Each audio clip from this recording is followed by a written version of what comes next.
कि मैं राहुल गांधी जी के पैरों पर चल रहा हूं, क्योंकि हम ये जो भारत जोड़ो यात्रा का दूसरा शुभारंभ कर रहे हैं, भारत जोड़ो यात्रा 2 अक्टूबर को। जैसे कि जितना मैं कुरान को पढ़ता हूं, इतना ही गीता को भी पढ़ता हूं। आपने गीता पढ़ी है? जी, मैं देखिए मेरे हाथ में है, मैं इसको पढ़ता हूँ। नफरत के बाजार में मोहब्बत की दुकान खोल रहा हूँ मैं, और मैं ये लाइन जो बोल रहा हूँ ना, ये मैंने अपनी तरफ से ऐड करी है कि ऐसे ही टूटे हुए भारत को जोड़ रहा हूँ। दलाली और धांधली इतनी हुई है कोरोना में, जहाँ 5,000 का सिलेंडर था, 20,000 का सिलेंडर, ऑक्सीजन का सिलेंडर दिया गया। अब देश के नौजवानों का मिजाज बदल चुका है, जो देश की बेटियां हैं उनका मिजाज बदल चुका है। उनकी समझ में आ चुका है कि देश में हिंदू मुसलमान के अलावा कुछ नहीं हो रहा। निगाहें इंडिया न्यूज, हर खबर पर पैनी नजर। तो 24 का इलेक्शन नजदीक है। तमाम पार्टियां गठजोड़ गठबंधन के तहत जोर लगा रही हैं कि 24 में फिलहाल लोकसभा इलेक्शन में अपने आप को आगे करने में लगी हुई हैं। लेकिन मौजूदा बीजेपी सरकार जिस तरीके से कार्य कर रही है और अन्य पार्टियां तमाम गठजोड़ गठबंधन करके उनको पीछे लगाने के लिए लगी हुई हैं, वो तो वक्त बताएगा 24 में। लेकिन अब फिलहाल बातें हो रही है जनता की। जनता जनार्दन होती है, जनता के पास बहुत बड़ी ताकत होती है। अब हम यहाँ पर हैं सीपी में, और हमारे साथ यहाँ पर भारत जोड़ो यात्रा के तहत एक भाई साहब यहाँ पर। क्या शुभ नाम है आपका? नमस्कार, मेरा नाम मेहताब हिंदुस्तानी है। जय हिंद, जय भारत, जय संविधान। अच्छा, राहुल गांधी जी भारत जोड़ो यात्रा कर रहे थे, और उसके बाद आप भी ये हाथ में आपने ये दिखाएंगे हम आपको, गीता का सार लेकर के घूम रहे हैं। मैं मॉडल हूँ। अच्छा, बिल्कुल बिल्कुल बिल्कुल, वही मैं कह रहा हूँ। इसकी असली वजह क्या है? आपको क्या लगा, क्यों आप? देखिए, मैं मुस्लिम परिवार से हूँ। मैं सिर्फ, मेरा संदेश और राहुल गांधी जी का सिर्फ यही संदेश है कि मैं राहुल गांधी जी के पैरों पर चल रहा हूँ, क्योंकि हम ये जो भारत जोड़ो यात्रा का दूसरा शुभारंभ कर रहे हैं, भारत जोड़ो यात्रा 2 अक्टूबर को। क्योंकि हमारा ये एक संदेश है कि सिर्फ हमारे देश में मोहब्बत रहे, भाईचारा रहे, और जैसे कि जितना मैं कुरान को पढ़ता हूँ, इतना ही गीता को भी पढ़ता हूँ। आपने गीता पढ़ी है? जी, मैं देखिए मेरे हाथ में है, मैं इसको पढ़ता हूँ।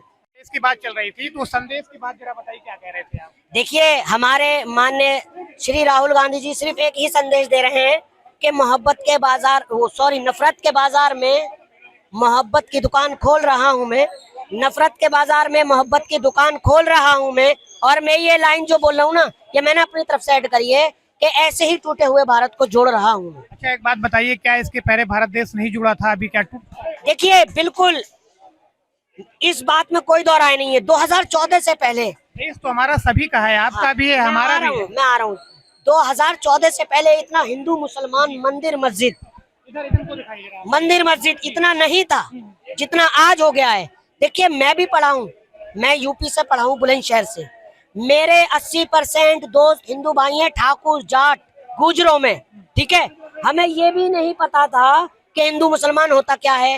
एक टिफिन में खाना खाया करते थे, और आज ये नौबत है, आप मेट्रो में चले जाइए कुर्ता पजामा पहन के। आज मेरा हिंदू भाई, हिंदू दोस्त मुसलमान को एड्रेस बताने के लिए तैयार नहीं है। इतना जहर घोल दिया इस बीजेपी ने हवा में से। अच्छा, एक बात बताइए, क्या 2014 के पहले धर्म मजहब पर बातें नहीं होती थी? क्या एक व्यक्ति देश का प्रधानमंत्री बन के 14 के बाद आ गया और देश को बढ़ाने आगे करने की बात कर रहा है, जिससे बुराई क्या है? मुझे बताइए, कहाँ बढ़ा है देश आगे? कितना बढ़ाया आगे? तो एक बात बताइए, हमारे देश की जो जीडीपी की बात चल रही है जी, कोविड के टाइम में क्या आपको लगता है कि कोविड के टाइम में अन्य कोई सरकारें होती तो इतनी बड़ी महामारी को कोई झेल सकता था? या जीडीपी जिस तरीके से बढ़ रही और भी अर्थव्यवस्था को ग्रोथ कर रही है, आपको क्या लगता है? मेरा अपना मानना नहीं है, जो मौजूदा टाइम है उसकी बात कर रहा हूँ। मैं आपकी तरफ से सुनना चाहता हूँ कि आप क्या कहना चाहते हैं। देखिए, जो वो कोरोना काल था, वो एक काल था, मैं उसको दोहराना नहीं चाहता, क्योंकि उसमें मैंने भी अपने खोए हैं और बहुत लोगों ने अपने खोए हैं। सरकार ने जो व्यवस्था की, मैं बतला रहा हूँ सर, मैं आ रहा हूँ वहीं। इतना बुरा हाल था कि लोगों को कपड़ा नसीब, कफन नसीब नहीं हुआ, अर्थियां नसीब नहीं हुई। सर, आप गंगा साइड अगर हमारी तरफ होते ना, तो जो हमारे हिंदू भाई हैं अपने ही माता पिताओं को कंधा देने से डर रहे थे। वो तो एक महामारी थी। उस महामारी में अगर आप बताइए कि कोई दैवी आपदा है या कोई महामारी है और लोगों को इस तरीके से दुखद मौतें हुई, तो उस टाइम पर सरकार की तरफ से जो सुविधाएं हैं वो तो कम से कम दी जानी चाहिए। सर देखिए, अमीर इंसान ने तो अपने लोगों को बचा लिए, मगर गरीब इंसान नहीं बचा सका। क्यों नहीं बचा सका? क्योंकि दलाली और धांधली इतनी हुई है कोरोना में। जहां 5,000 का सिलेंडर था, 20,000 का सिलेंडर, ऑक्सीजन का सिलेंडर दिया गया। क्या ये सुविधा थी? अचानक कोई चीज हो जाएगी तो सरकार को फिर उस पर अचानक कोई कुछ ना कुछ व्यवस्था तो करनी पड़ेगी, तो किसी ने देखा नहीं था। फिर सरकार किस नाम की? अब भाई साहब, अगर आप मुझे विधानसभा का एमएलए चुन दीजिए तो मेरा फर्ज है, मैं चाहे 4 रुपए की चीज है तो मैं अपनी गरीब जनता के लिए उसको कहीं से ना कहीं से अरेंजमेंट करके 1 रुपए में जरूर उसके लिए व्यवस्था करूंगा। तो करनी चाहिए या नहीं करनी चाहिए? ये बात आपकी सही है कि जो हुक्मरान है, जो जिम्मेदार है, वो इस चीज के लिए उसको करना चाहिए। अच्छा, 24 में क्या लगता है कौन आएगा? 2024 में एक एज अ देश के नागरिक आप बताइए क्या लगता है? मैं कांग्रेस का कार्यकर्ता ना होके सबसे पहले एक देश का नागरिक हूं, और मैं आपको बता देना चाहता हूं, और आप पत्रकार हैं, आप पूरा हिंदुस्तान घूमते हैं, अब हवा बदल चुकी है। अब देश के नौजवानों का मिजाज बदल चुका है, जो देश की बेटियां हैं उनका मिजाज बदल चुका है। उनकी समझ में आ चुका है कि देश में हिंदू मुसलमान के अलावा कुछ नहीं हो रहा, मंदिर मस्जिद के अलावा कुछ नहीं हो रहा, आस्था के नाम पर बांटा जा रहा है, मुद्दों से भटकाया जा रहा है। चाहे आप सनातन ले लीजिए, सनातन धर्म का मैं भी आदर्श हूँ, मैं भी बहुत इज्जत करता हूँ। देखिए, जैसे मैं इस्लाम धर्म की इज्जत करता हूँ, वैसे ही सनातन धर्म की इज्जत करता हूँ। और मैं एक मुस्लिम हूँ, और मेरा सामने वाला भाई हिंदू है, तो मुझे कोई ऐतराज नहीं है कि वो हिंदू क्यों है, अपनी अपनी आस्था है। अच्छा, एक मेरा सवाल है, ठीक है आपने अपनी बात कही, एक आदमी एक पार्टी के पीछे पूरे देश की पार्टियां लगी हुई हैं, ऐसा क्या होगा? कांग्रेस एक बहुत बड़ी पार्टी थी, लेकिन आज सभी पार्टियां एक साथ एकजुट करके अलायंस कर रही हैं। देखिए, देश को बचाना है तो एकजुट होना पड़ेगा। किसके लिए? देखिए, मोदी जी को सत्ता से हटाओ, बेटी बचाओ। मोदी जी को सत्ता से बचाओ, रोजगार बचाओ। मोदी जी को सत्ता से हटाओ, देश का नौजवान बचाओ। ये बहुत जरूरी है। वरना मैं आपके चैनल के माध्यम से एक संदेश देना चाहता हूँ, ये हर 6 महीने के बाद आते हैं, जब इलेक्शन का सिर्फ 6 महीने रह जाते हैं, हम आपको डुगडुगी बजाते हैं, हिंदू मुसलमान से डराते हैं, मंदिर मस्जिद से डराते हैं, यादव ठाकुर से डराते हैं, और दलित मुसलमान से डराते हैं। और दलित मुसलमान से बनकर बटोगे तो आपका यही हाल होगा, फिर कटोगे। तो अगर ये धर्म के नाम पर और मजहब के नाम पे अगर आप ये कह रहे हैं, जो तरीके से बातें चल रही है, वो तो जैसे यूपी में इनकी सरकार है और यूपी में ये कहते हैं कि हम सिर्फ एक, मतलब सभी के लिए एक न्यूनतम 0 टॉलरेंस की सरकार हम दे रहे हैं। जिस तरीके से कानून व्यवस्था गुंडा राज है, वहाँ पे सारी चीजें खत्म हो गई, तो क्या ये कानून अपना काम नहीं कर रहा? मैं बतला रहा हूँ कितना अच्छा, मतलब गुंडा राज खत्म हुआ है। भरे कोर्ट में एक वकील को गोली मार दी जाती है, ठीक है, वहां पर बेटियां सुरक्षित नहीं है। आज भी शिक्षा का स्तर देखिए कि फर्श पर बैठने को तैयार हैं बच्चे।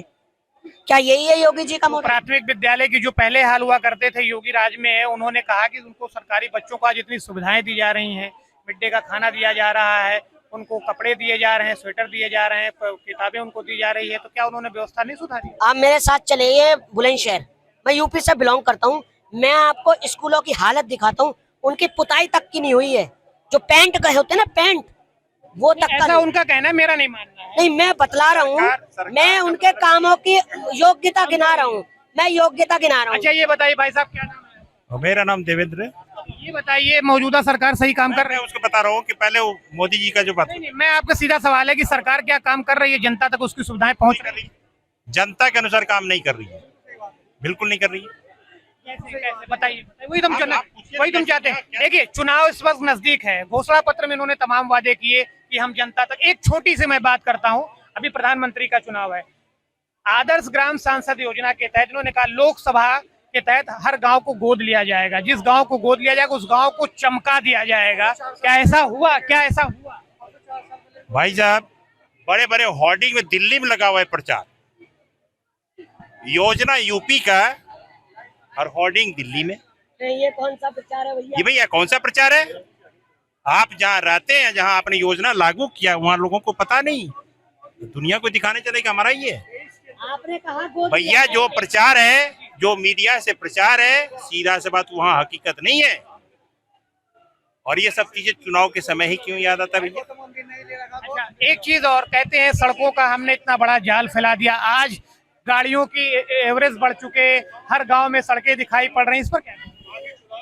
पहले सड़क नहीं थी, कहते हैं बहुत टूटी फूटी थी, बहुत खराब थी, लोग पहुंच नहीं जाते। जुमलेबाज लोगों से हम क्या उम्मीद कर सकते हैं? क्या उम्मीद कर सकते हैं? ये बहुत बड़ी सच्चाई है।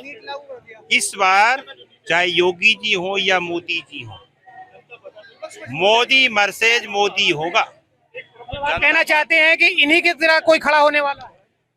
2014 का मोदी, अब 2022 का मोदी, 23 का मोदी ले लीजिए, डिफरेंट चीज है। क्या कहना चाह इस रहे हैं? चीज के तो इनके जो लीडर है ना भगवत मान, वो सॉरी जो भागवत जी जो हैं, मोहन भागवत जी आरएसएस प्रमुख जो है, उन्होंने खुद कहा है कि आप मोदी जी के चेहरे पर चुनाव नहीं जीत सकते, और आप कह रहे हैं सड़कों की व्यवस्था बहुत अच्छी हुई है। आप जरा चलिए। मैं नहीं कह रहा हूँ, मैं ये आपको नितिन बता रहा गडकरी राजमार्ग मंत्री जो हैं वो कह रहे हैं, मैं नहीं कह रहा हूँ, मैं क्यों कह रहा हूँ? आप मेरे देखिए, आप मेरे साथ चलिए। तहसील स्याना जिला बुलंदशहर, तहसील स्याना जिला बुलंदशहर, आज सड़कों की ऐसी हालत है, अगर वहां पर बाय चांस प्रेग्नेंट लेडी को अस्पताल ले जाया जाए तो हो सकता है वहीं पर वो बच्चे को जन्म दे दे। इतना बुरा हाल है सड़कों का, और जान भी जा सकती है। और एम्बुलेंस वहां पर उपलब्ध नहीं है, पीसीआर उपलब्ध नहीं है, मेडिसिन उपलब्ध नहीं है। तो भाई आपका काय का शिक्षा और काय का आपका स्वास्थ्य पर ध्यान है क्या? सीएमओ को हम वो उसको बुलाएंगे या उसको कहते हैं कि हमने बड़े बड़े अधिकारियों के, डीएम कमिश्नर के नंबर ऑनलाइन कर दिए हैं, आप कभी भी कॉल कर सकते हैं। देखिए भैया, इनको सिर्फ लॉलीपॉप देने के अलावा और जुमले के अलावा कुछ नहीं आता। अभी आपने कहा गोद ले रहे हैं, जैसा भैया ने अभी कहा गौतम गंभीर जी ने भी गोद ले रखा है। वो सांसद है हमारे उधर से, सीलमपुर से, गांधीनगर से। वो सांसद तो कम होते हैं और कमेंट्री ज्यादा करते हैं। फिर भैया सांसद काहे के आप, सारा पैसा वापस चला जाता है, तो आपका सांसद बनने का फायदा क्या? ताज़ा खबरों से जुड़े रहने के लिए हमारे चैनल को सब्सक्राइब करें और बेल आइकन को दबाना ना भूलें, ताकि हर खबर की नोटिफिकेशन आपको मिलती रहे।